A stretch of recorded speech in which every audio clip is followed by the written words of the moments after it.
저는 오늘 본문의 말씀을 가지고 시험에 대한 태도, 이런 제목으로 말씀을 드리려고 합니다. 시험. 다른 말로 하면 어려움. 우리가 인생을 살아가면서 어려움이 없으면 제일 좋겠지요.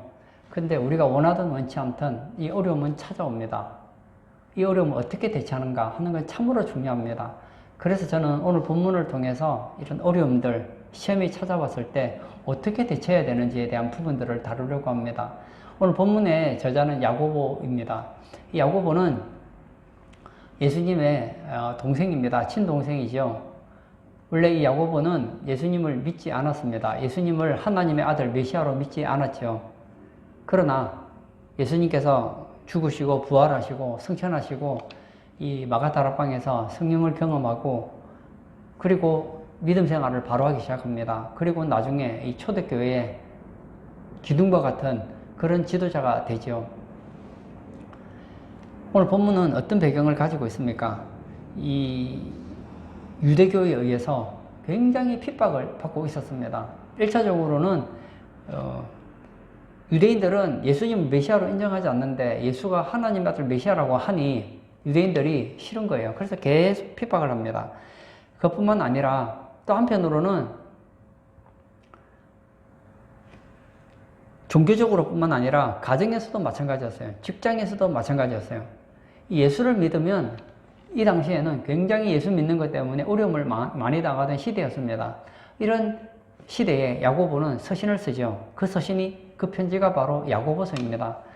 야고보서는 흩어져 있는 12지파에게 1차적으로 유대인이고 더 확장시키면 예수 믿는 모든 사람들이 되겠죠. 예수 믿는 사람들에게 이런 어려움 때를 어떻게 대처해야 되는지에 대한 내용을 다루는 것이 오늘 본문의 내용입니다.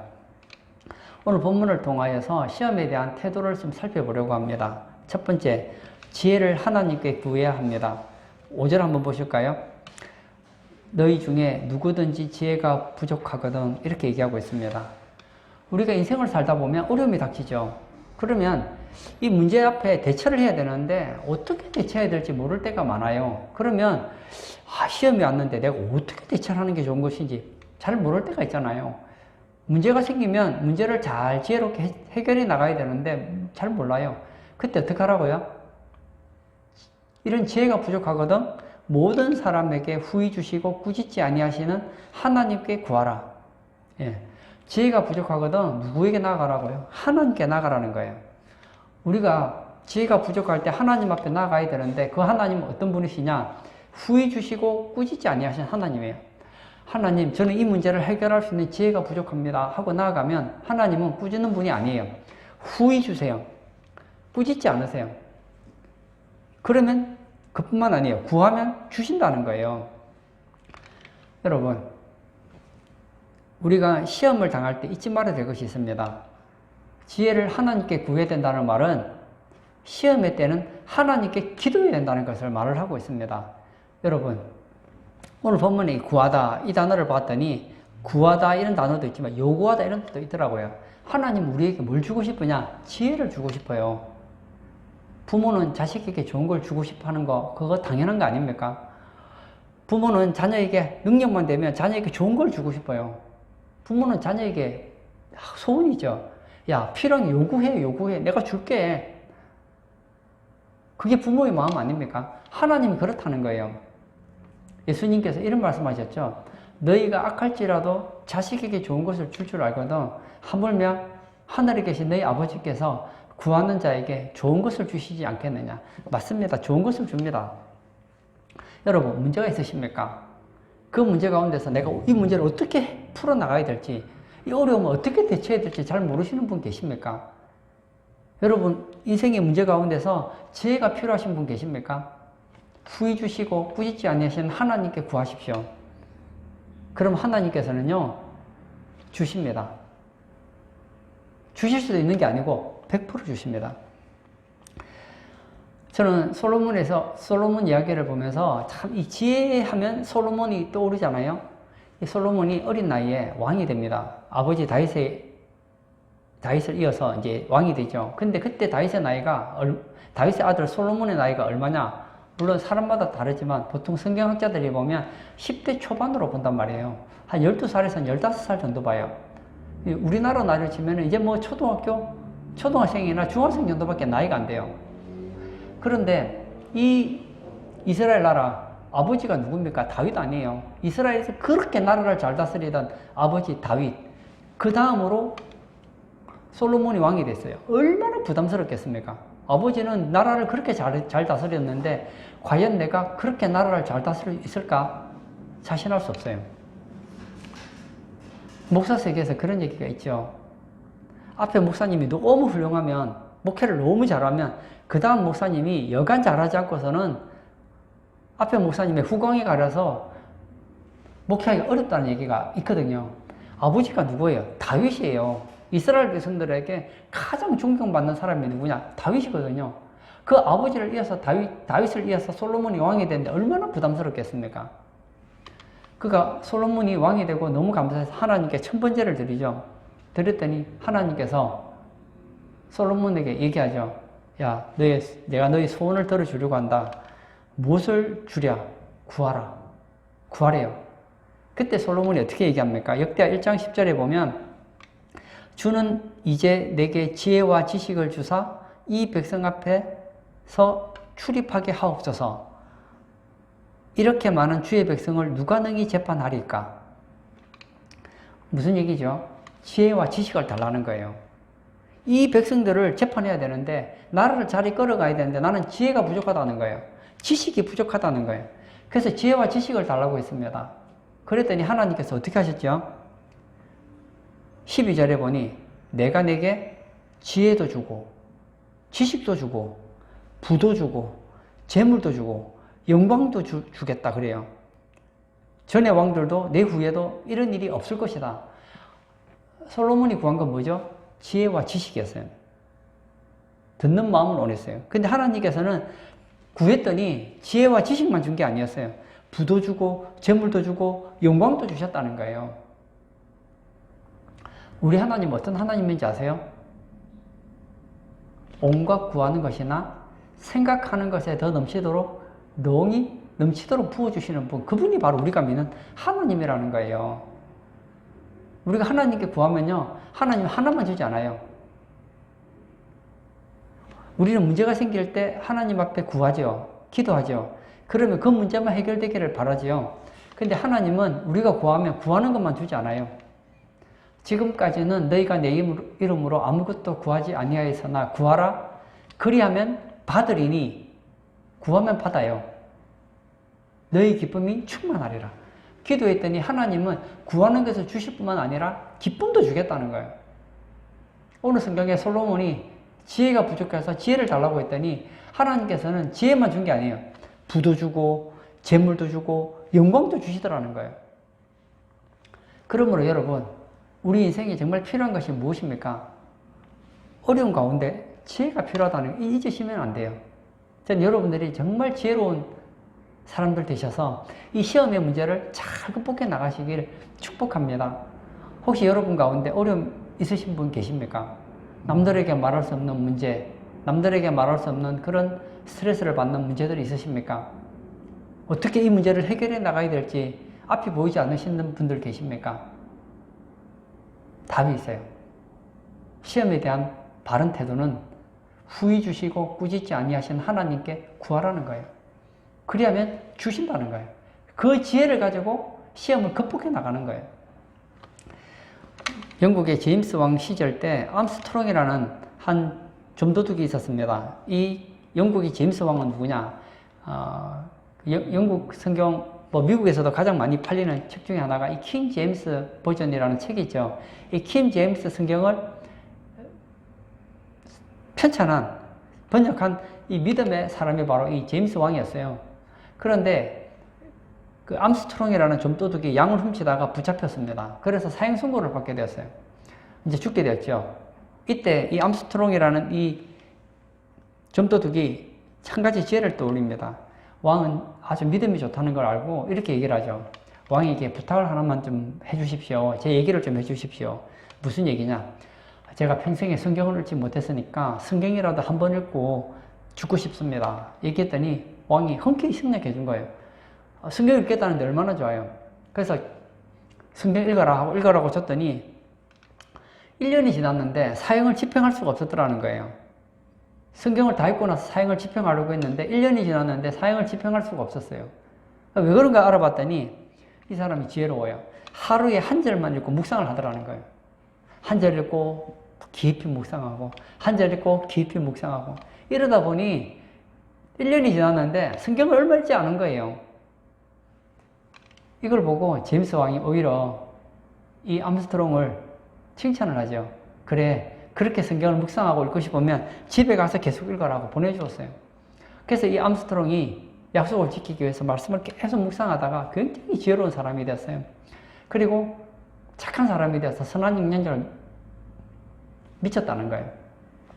여러분, 만약에 암스트롱이 지혜가 없었더라면 어떻게 됐을까요? 양 한 마리 훔친 죄로 죽었겠죠.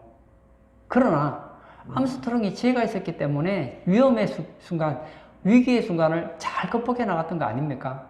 우리도 마찬가지입니다. 우리 인생에 여러 가지 어려움들이 닥쳐옵니다. 여러 가지 시험들이 찾아옵니다. 그때에 어떤 사람들은 그 어려움을 잘 극복하지를 못해요. 그러나 어떤 사람은 그 문제를 지혜롭게 극복해 나갑니다. 아이고, 저는 문제를 극복할 지혜가 없는데요. 그렇다면 여러분, 하나님께 구하십시오. 후히 주시고 꾸짖지 아니하시는 하나님께 구하십시오. 그리하면 주십니다. 시험에 대한 태도, 첫 번째, 지혜를 하나님께 구해야 합니다. 무슨 얘기입니까? 기도해야 된다는 거예요. 시험에 대한 태도는 하나님께 기도할 때라는 거예요. 두 번째, 인내를 온전히 이루어야 합니다. 4절도 볼까요? 인내를 온전히 이루라. 이는 너희로 온전하고 구비하여 조금도 부족함이 없게 하려 함이라. 여기 보면 시험을 만났을 때 필요한 게 뭐냐? 인내라는 거예요. 인내라는 거예요. 여러분, 시험을 만났을 때 대할 태도가 뭐라고요? 인내해야 된다는 것입니다. 첫 번째, 시험의 때는 뭐 할 때라고요? 기도할 때예요. 지혜를 달라고 기도할 때고, 두 번째는 어떤 때라고요? 시험의 때는 인내해야 된다는 거예요. 많은 사람들은 인내를 하기를 원하지 않습니다. 요즘같이 빠른 시대, 지금 우리나라는 더군다나 어마어마하게 빠르잖아요. 뭐든지 빨리빨리 이 시대에 인내는 참 인기 없는 얘기인 것 같아요. 그런데 시험의 때의 정답이 뭔지 아세요? 인내하는 것이라는 거 잊으시면 안 됩니다. 근데 인내를 해야 되는데 얼마나 인내하면 됩니까? 온전히 이루라. 여기 온전히라는 단어를 봤더니 완성한, 완전한 이런 뜻을 가지고 있어요. 인내를 완성하라는 거예요. 완전하게 인내하라는 거예요. 여러분, 왜 인내를 그렇게 하라고 얘기하고 있습니까? 인내하면요, 우리에게 주는 열매가 있습니다. 너희로 온전하고 구비하여 조금도 부족함이 없게 하려 함이라. 여러분, 인내하는 사람이 온전해져요. 인내하는 사람은요, 모든 것이 구비가 돼요. 인내하는 사람은요, 조금도 부족하지 않는 인생이 돼요. 잊지 마십시오. 시험에 대한 바른 태도는 인내하는 거예요. 지금 당장 어렵다고 회피하려고 하지 마십시오. 어렵다고 해서 자살을 선택하지 마세요. 어렵다고 해서 인생을 포기하지 마세요. 어렵고 힘들 때 시험에 대한 바른 태도는 뭐라고요? 인내하되 끝까지 온전히 완전히 인내하는 거라는 거예요. 히브리서 10장 36절에 보면 이런 말이 있습니다. 너희에게 인내가 필요함은 너희가 하나님의 뜻을 행한 후에 약속하신 것을 받기 위함이라. 인내가 필요한 이유가 성경에 여러 가지 나오는데 그 중에 하나가 이런 게 있죠. 우리가 하나님 말씀에 순종하면 뭘 받죠? 그 열매를 얻겠죠. 하나님 약속은 반드시 성취가 되는데 하나님께서 약속하신 말씀에 순종하고 나면 약속하신 것을 받게 되는데 받기 전에 뭐가 필요하다고요? 인내가 필요하다는 거예요. 인내하는 사람이 하나님 약속하신 것을 받을 수 있습니다. 하나님께서 아브라함에게 약속하시죠. 어떤 약속을 하십니까? 내가 너에게 하늘의 별처럼 바다의 모래처럼 자손을 주겠다고 약속하셨어요. 근데 그 약속이 성취되는데 얼마나 걸렸습니까? 아주 오랜 시간이 걸렸습니다. 이삭 하나 낳는데 25년이 걸렸어요. 그리고 바다의 모래처럼 되는 데는요, 수백 년이 걸렸단 말이에요. 따라서 하나님의 약속이 내 삶 가운데 실제로 성취되기 위해서 필요한 게 뭐냐? 인내라는 거예요. 인내하는 사람이 하나님의 약속을 얻을 수가 있습니다. 예를 들어 기도 한번 볼까요? 어려운 가운데서 지혜를 구했습니다. 그러면 계속 인내하면서 기도를 구하다, 지혜를 구하다 보면 하나님이 지혜를 주셔요. 근데 조금 구하다 그만둬 버리면 지혜를 얻을 수가 없잖아요. 약속은 있지만 구하라 그러면 너희에게 주실 것이요, 찾아라 그러면 찾아낼 것이요, 두드리라 그러면 너희에게 열릴 것이다 라고 얘기를 하셨지만 인내하지 않는 사람은 얻을 수가 없는 거예요. 잊지 마십시오. 결국 신앙의 승패는 어디서 이루어지느냐? 인내에서 이루어진다는 거 잊으시면 안 돼요. 예수님께서 마지막 때에 인내가 얼마나 필요한지를 한 가지 비유를 들어 얘기해 주셨잖아요. 어떤 과부가 있습니다. 그에게는 한이 있어요. 이 한을 풀어야 되는데 자기의 억울함을 풀어줄 사람이 없는 거예요. 재판장을 찾아가죠. 재판장님, 제가 이런 억울한 일을 당했습니다. 제 한을 좀 풀어주십시오. 근데 이 재판관은 악한 사람이라 풀어주질 않아요. 어떻게 하죠? 계속 찾아가는 거예요. 왜죠? 내 원한을 풀어줄 수 있는 유일한 사람은 재판관밖에 없으니까 찾아가는 거예요. 계속 찾아갔더니 이 재판관이 속으로 생각하죠. 이야, 지긋지긋하다. 내가 하나님도 두려워하지 않고 사람도 두려워하지 않는데 저 여자가 너무 나를 괴롭게 해주니 저 소원을 풀어줘야 되겠다. 아니면 계속 찾아와서 나를 번거롭게 하겠구나, 나를 힘들게 하겠구나 하고 풀어주더라는 거예요.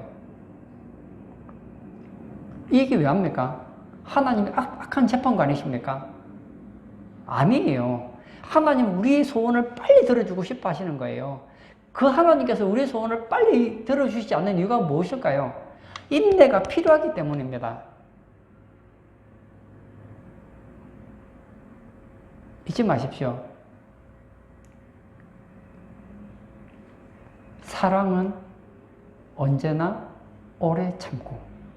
여러분, 정말 한 부부가 만나서 행복한 가정을 이루려면 뭐가 필요한지 아세요?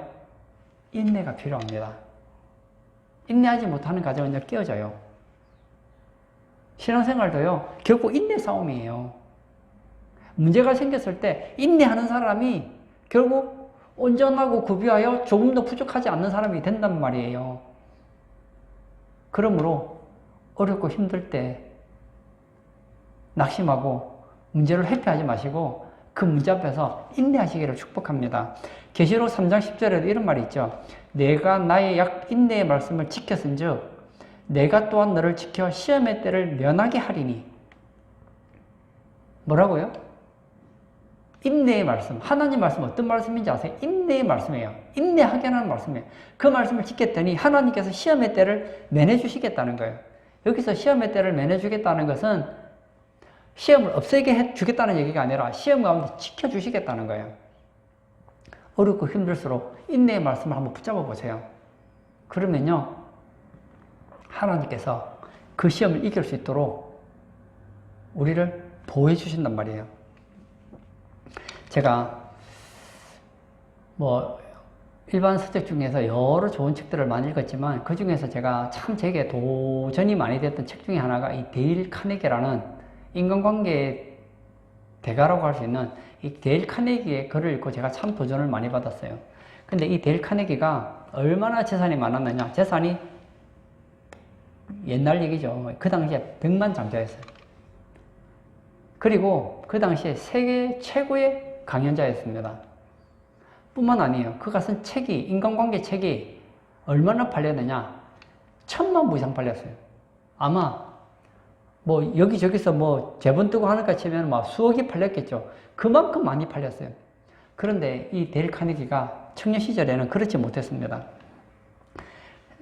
사업이 실패해서 절망에 빠집니다. 하나님마다 안 돼요. 그래서 깊은 좌절감을 느끼고 희망이 보이지 않는다. 자살해야 되겠다. 그리고 자살을 하기로 결심합니다. 허드슨 강에 자신의 몸을 던지려고 집을 나서고 있었습니다. 가던 중에 한 다리가 불편한 사람이 앉아서 연필을 파는 것을 보게 됩니다. 그 옆을 지나가는데 이 다리를 못 쓰는 한 남자가 활짝 웃으면서 얘기를 하는 거예요. 연필을 한 자루만 팔아주세요 하고 얘기하는 거예요. 어차피 난 죽을 거니까 돈이 필요 없잖아요. 그래서 이제 1달러를 지폐 한 장을 꺼내서 그 사람에게 줍니다. 그리고 이제 그냥 가요. 왜냐, 난 이제 좀 있으면 허드슨강에 빠져 죽을 텐데 그까지 뭐 연필이 무슨 소용이겠어. 난 이제 죽을 텐데. 그래서 했더니 이 사람이 뭐라고 하느냐, 연필을 가져가셔야죠 하는 거예요. 저는 더 이상 연필이 필요 없습니다. 했더니 계속 따라오면서 연필을 가져가라는 거예요. 괜찮다고 하니 뭐라고 하느냐, 웃으면서 그렇다면 돈을 다시 가져가세요. 그때 이 사람이 이상해서 그 사람 얼굴을 봐요. 이 사람은 다리를 쓰지 못하는 그런 불구의 몸을 가지고 있습니다. 근데 얼굴이 얼마나 밝은지 몰라요. 돈도 없어요. 연필 팔고 하루하루 연명하고 있어요. 이 사람은 지금 1달러가 필요한 사람인데 나는 아직도 돈이 있거든요. 비록 사업에는 실패했지만 그 사람 얼굴을 보니까 이 사람은 아무것도 없는데도 너무 해맑아요. 이 사람의 연필을 받아들인 순간 자살할 생각이 사라졌습니다. 이 사람은 나보다 더 열악한 조건인데도 이렇게 행복하게 살고 있는데 나는 사업 한번 실패했다고 내가 자살을 선택하는 것은 얼마나 어리석은가 생각하고 다시 돌아섭니다. 그리고 다시 그 문제를 극복하기 노력하죠. 그리고 그가 창설했던 게 인간 관계가 이 시대에 가장 필요하다는 걸 깨닫고 인간관계에 대한 세미나를 열려고 합니다. 그리고 YMCA 대표를 찾아가서 강연을 하게 해달라고 하죠. 그리고 하루 강연을 하면 강연료를 2불만 달라고 얘기를 합니다. 했더니 이미 이전에 많은 사람들이 인간관계 특강을 했는데 다 실패했기 때문에 안 된다는 거예요. 그때 이 사람이 이제 데일 카네기가 얘기하죠. 전 그렇다면 만약 수익이 나오면 그때 제게 2달러를 주시고 수익이 남지 않으면 제가 받지 않아도 됩니다. 어차피 뭐 YMCA 건물을 뭐 계속 노는 거니까 하도 부탁하니까 억지로 들어줬어요. 그런데 그때 대박을 친 거예요. 수많은 사람들이 와서 그 인간관계를 듣고 인간관계가 회복이 되고 회사가 부도가 직전에 있던 회사가 일어나고 수많은 사람들이 도움을 받았다는 거예요. 그리고 자기처럼 인생을 끊으려고 하던 많은 사람들이 다시 새 생명을 얻었다는 거예요. 여러분, 데일 카네기가 만약 그때 연필 파는 그 남자를 만나지 않아서 어쩌면 자살했을지도 모르죠. 근데 여러분, 우리 미래를 한번 보세요. 지금 실패했지만 그가 포기하지 않고 인내했더니 결국 그에게 좋은 날이 오지 않습니까? 어렵고 힘들다고 해서 난 끝났어. 끝나지 않았습니다. 아직 끝나지 않았다니까요. 인내의 정답은, 시험의 때의 정답은 뭐냐? 인내하는 거라는 거 잊으시면 안 됩니다. 내게 오는 시험이 너무 크다고 느껴지십니까? 그러면요, 하나님께 지혜를 구하세요. 지혜 가운데서 시험과 싸우세요. 언제까지요? 싸움에 이길 때까지 인내하시라고요. 이것이 시험에 대한 바른 태도입니다. 시험에 대한 태도 첫 번째, 하나님께 구해야 합니다. 시험이 왔을 때 어찌할 바를 알지 못한다면 여러분, 후회 주시고 꾸짖지 아니하시는 하나님께 구하십시오. 기도해야 된다는 거예요. 두 번째, 인내를 온전히 이루어야 합니다. 시험의 때는 어떤 때냐? 인내의 때입니다. 시험에 대한 바른 태도는 시험을 회피하는 것이 아닙니다. 자살을 택하거나 낙심하거나 그리고 절망하는 것이 아니라 그 문제를 싸워 이기기 위해서 인내하는 것이 절대적으로 필요하다는 거예요. 세 번째, 온전히 기쁘게 여겨야 합니다. 2절을 보실까요?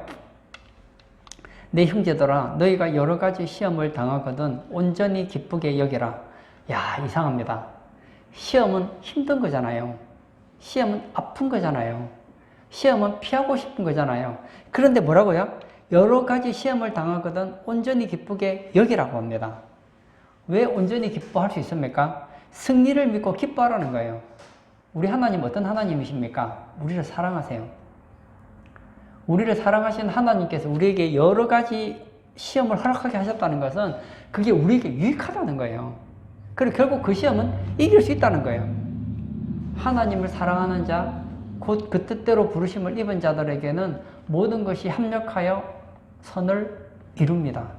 선을 이룬다는 것은 다른 말로 하면 그것이 결국 우리에게 기쁨이 된다는 거예요. 시험 자체는 분명히 기쁘지 않은 게 맞아요. 그러나 시험이 주는 열매는 기뻐요. 시험 때문에 우리는 하나님의 지혜를 얻습니다. 시험 때문에 우리는 인내를 배우게 됩니다. 시험 때문에 우리는 어떤 조건에서도 좌절하지 않는 그런 온전한 사람이 됩니다.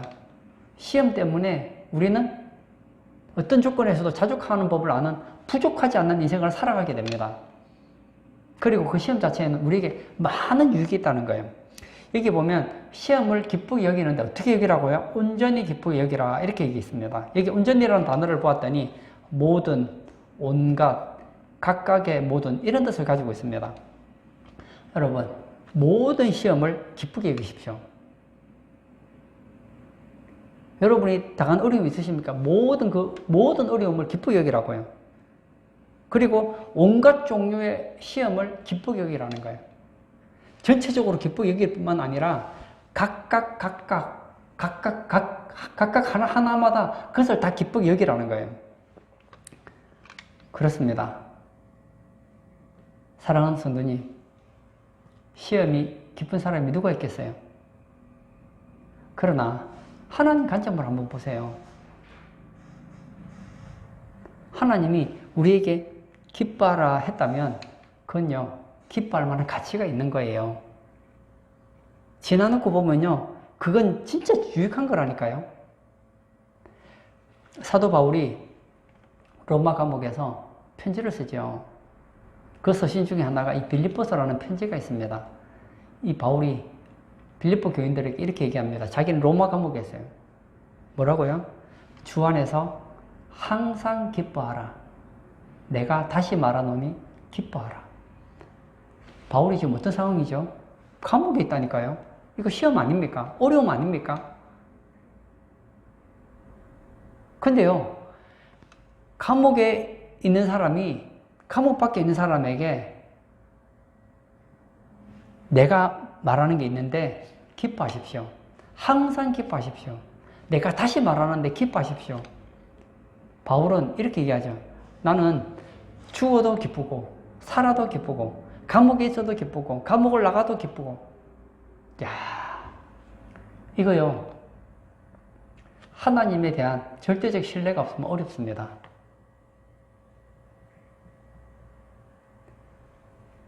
요즘에 경기가 너무너무 어렵잖아요.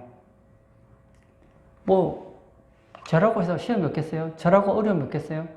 근데 저는 성경을 보면서 환경을 보지 않기로 뜻을 세웠습니다. 제가 말하는 환경을 무시하겠다는 것이 아니라 환경에 영향받지 않기로 뜻을 세웠습니다. 저는 밖을 다니다 보면 가끔씩 새가 날아다니는 걸 봐요. 그때 예수님 말씀을 전 떠올리거든요. 하늘에 날아다니는 저런 새들도 하나님께서 책임지시는데 너희일까 보냐? 문제가 안 되겠더라고요. 이스라엘 백성들을 광야로 하나님께서 몰아가셨잖아요. 하지만 그 40년 동안 한 명도 굶어 죽지 않았어요. 자신들은 광야가 시험의 장소라고 생각했지만 그곳에서 하나님께서는 하나님의 은혜를 얼마나 부어주셨는지 몰라요. 여러분, 우리가 믿는 하나님은 어떤 하나님이십니까? 우리를 사랑하세요. 제가 좋아하는 찬양이 있는데요. 우리 주님은 나보다 나를 더 사랑하시는 주님입니다. 아시겠어요? 우리 주님은요, 나보다 나를 더 사랑하는 주님이래요. 부모님은 자식들을 보면서 자식이 정말 잘 되기를 바라죠. 죄송합니다. 하나님 볼 때요, 부모님들은 악한 부모예요. 하나님의 그 선하심과 하나님의 그 의로우심에 비하면 우리 부모님들이 자식에게 아무리 잘한다고 해도 악한 거예요. 그런데 하나님 볼 때는 악하게 보이는 그 부모도 자식에게 좋은 걸 줄 알거든. 하물며 하늘에 계신 너희 아버지께서 얼마나 좋은 걸 주고 싶어 하시겠느냐고요. 저는 하나님의 마음으로 나를 봐요. 하나님은 내가 잘 되기를 얼마나 원하실까? 내가 잘 되기를 그렇게 원하시는 하나님께서 내게 어려움을 허락하셨다. 왜 하셨을까요? 만약 내게 어려움이 없는 것이 내 인생에 정말 하나님께서 보실 때 최선이라면 어려움 안 주셨겠지요. 내가 어려움 당하는 것이 내가 볼 때는 불합리해 보이고 이해가 되지 않고 없는 것이 낫다고 생각할지 모르겠지만 하나님 보실 때는 지금 당장은 그 어려움이 힘들고 어렵고 낙심될 것 같이 미래가 보이지 않는 것처럼 보이지만 아니야. 반대야. 여러 가지 시험을 만나거든 온전히 기쁘게 여겨라. 그 시험은 너에게 기쁨이 될 거야. 너에게 유익이 될 거야. 하고 하나님께서 말씀하시는 거예요. 시험에 대한 바른 태도가 무엇입니까? 기뻐하는 거라는 거예요. 얼마나요? 조금요? 아니요. 온전히 기뻐하는 것입니다. 시험에 대한 태도 첫 번째, 지혜를 하나님께 구해야 합니다. 여러분, 어려움이 당했을 때 우리에게 필요한 것은 지혜입니다. 그 지혜가 부족하시다면 하나님께 구하십시오. 두 번째, 인내를 온전히 이루어야 합니다. 시험은 어렵고 힘듭니다. 하지만 어렵고 힘들다고 해서 피하면 안 돼요. 어떻게 하라고요? 인내해야 됩니다. 얼마나요? 온전히 이루어야 합니다. 그 시험을 통과할 때까지 인내해야 된다는 거예요. 세 번째, 온전히 기쁘게 여겨야 합니다. 시험은 기쁘지 않는 것 같아요. 근데요, 하나님은 기뻐할 만한 가치가 있대요. 맞습니다. 우리는 시험을 당할 때 어떻게 하라고요? 기뻐해야 된다는 거예요. 저는 여러분들이 여러 가지 시험을 만날 때 정말 너무너무너무 기뻐했으면 좋겠어요. 아니, 어려움 당하는데 뭐가 기쁘다는 거냐? 지금 당장은 기쁘지 않겠죠. 지나는 거 보면요, 그게 다 유익이 된다니까요. 부모님이 자녀에게 뭔가를 요구할 때 한번 생각해 보세요. 자녀들이 볼 때는 자녀들 어릴 때 어떻게 노는 것을 좋아하고 자기 먹고 싶은 거 먹는 것이 좋은지 모르겠지만 부모는 아이보다 인생을 많이 살았기에 아이가 미래를 위해서 때때로는 아이가 힘들어하는 것, 아이가 볼 때는 시험이 될 만한 것들을 요구하잖아요. 하게 하잖아요. 하나님은 어떻습니까? 하나님은 영원이에요. 하나님의 지혜는 우리와 달라요. 생각하는 것도 다르고 살아온 인생도 달라요. 그 하나님께서 우리를 각각 개인을 보시면서 알고 계세요. 제가 영원이라는 입장에서 더 기뻐하려면, 더 나아지려면 이런 시험이 있어야 되겠다 하고 시험을 허락하시는 거예요. 그 시험을 잘 극복하시고 시험 가운데서 기뻐하시며 인내하시며 하나님의 지혜를 누리심으로 시험이 우리에게 걸림돌이 아니라 디딤돌이 되고 그 시험을 통과하고 난 뒤에 하나님의 약속하신 것을 넉넉히 받아 누리시는 그런 복된 성도님 되시기를 주의 이름으로 축복합니다. 아멘. 이 시간 한번 같이 기도하기를 원합니다. 우리는 원하든 원치 않든 우리 인생에는 시험이 찾아옵니다. 한 가지가 아닙니다. 여러 가지 시험이 옵니다. 큰 시험, 작은 시험, 그리고 나를 힘들게 하는 많은 시험들이 찾아옵니다. 그때 사람들은 어찌할 바를 알지 못합니다. 여러분, 시험 때문에 낙심하십니까? 시험 때문에 힘드십니까? 그렇다면 하나님께 지혜를 구하십시오. 우리 하나님은 후히 주십니다. 꾸짖지 않으십니다. 넉넉하게 주십니다. 더 주십니다. 그리고 어렵고 힘들지만 그 시험을 통과할 때까지 인내하십시오. 그리고 그냥 단순히 인내할 뿐만 아니라 그 시험을 기뻐하십시오. 시험은 기뻐할 만한 가치가 있다는 거예요. 이 시간 기도할 때 주님, 시험의 때에 구하며 인내하며 기뻐하는 그런 우리 성도 되게 해달라고 우리 다 같이 기도하도록 하겠습니다.